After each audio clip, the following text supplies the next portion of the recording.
What is up, Yankee fans? I'm Ryan from Fireside Yankees, and Jack Curry of Yes Network is reporting that the New York Yankees have signed right-handed starting pitcher Carlos Carrasco to a minor league deal with an invitation to spring training. Now, Carlos Carrasco, obviously former MLB All-Star. He had a pretty good run with the Guardians for a few years, but over the last 2 years has not been an effective starting pitcher. This past season, he made 21 starts with the Guardians, had a 5.64 ERA and a 4.93 FIP. He only struck out 19.9% of batters faced and walked 33% of them, struggling with the home run ball specifically. He still keeps the ball on the ground, but his fastball velocity has decreased dramatically over the last few years. He's clearly not the pitcher he was when he first debuted with Cleveland and was first coming up with them. He's not the pitcher he was even with the Mets when he had a couple of solid years there, specifically in 2022. But the Yankees needed innings. They needed somebody who could be in AAA and just kind of be a guy they could go to and kind of burn a 40-man spot if they have to in season. I don't expect Carlos Carrasco, who is entering his age 38 season, to make the team out of camp. I don't expect him to play a big role on this team, but depth is depth, and Carrasco is someone who could be useful for someone like Will Warren, could be useful for some of the younger pitchers in camp.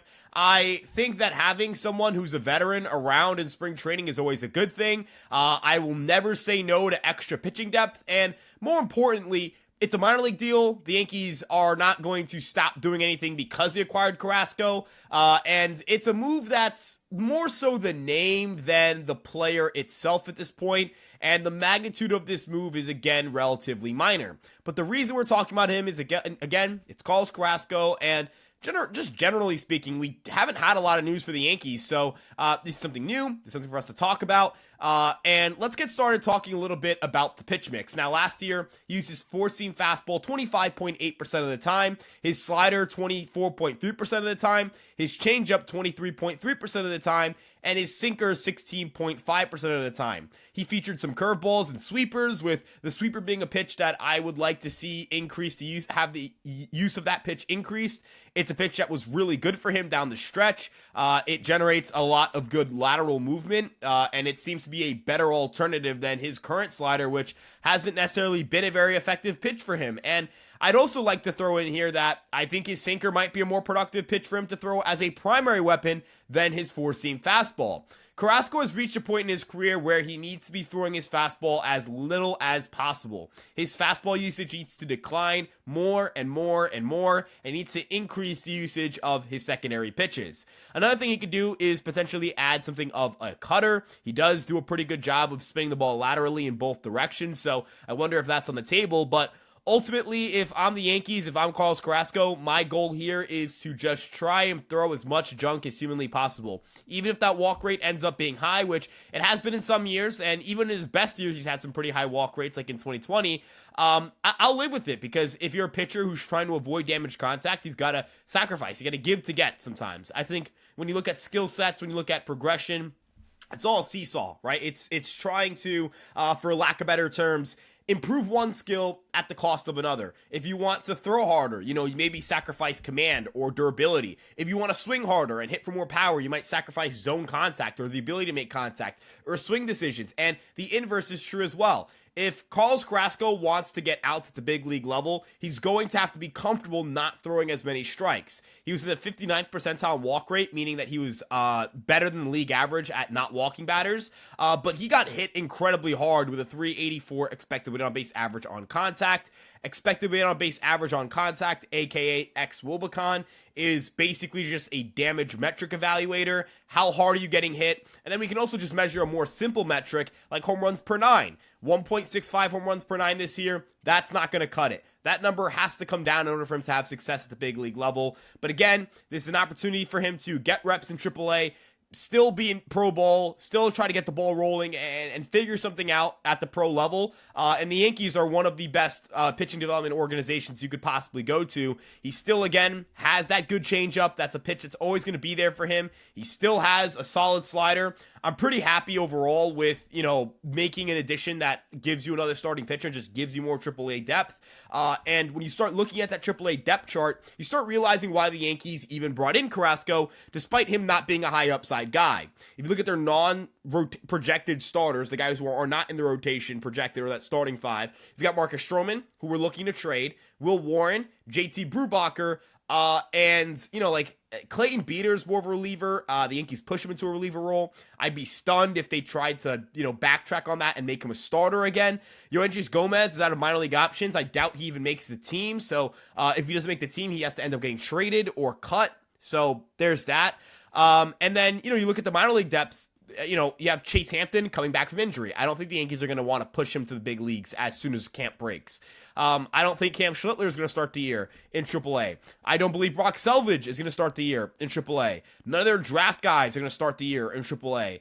Ben Shields could start the year in AA. And I don't know if he's big league ready yet. I think he's getting there, but, he's someone who hasn't had any experience above AA. Zach Messinger could be in AAA, no experience above AA. Bailey Dees, no experience above AA. Tristan Vierling, no experience above AA.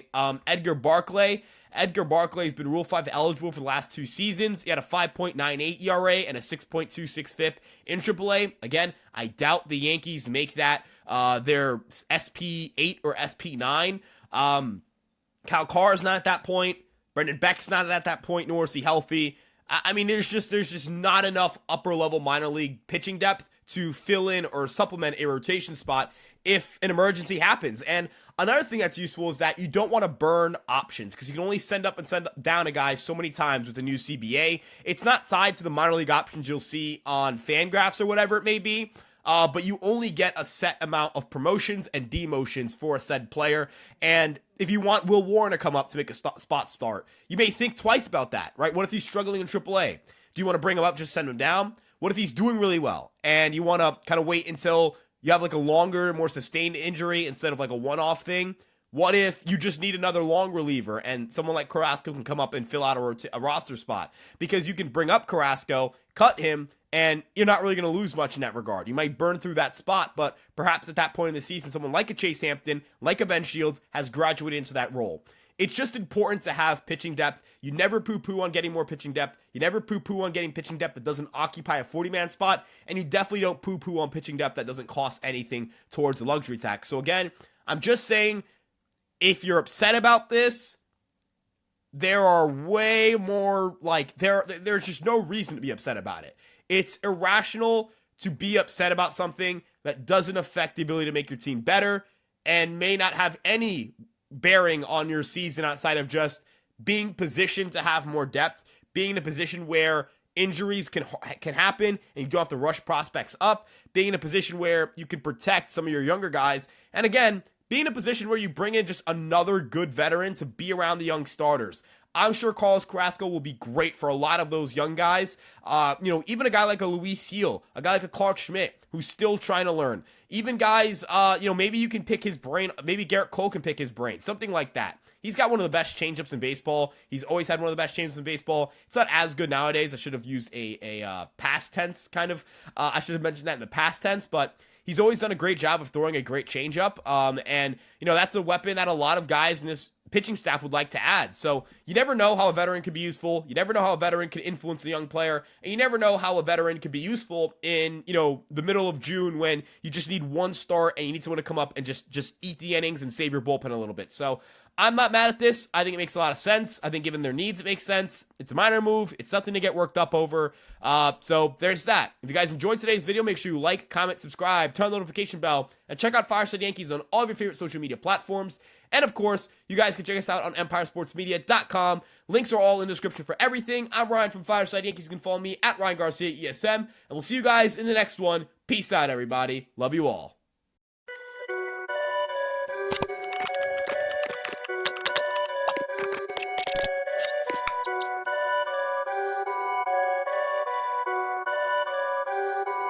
Perfect.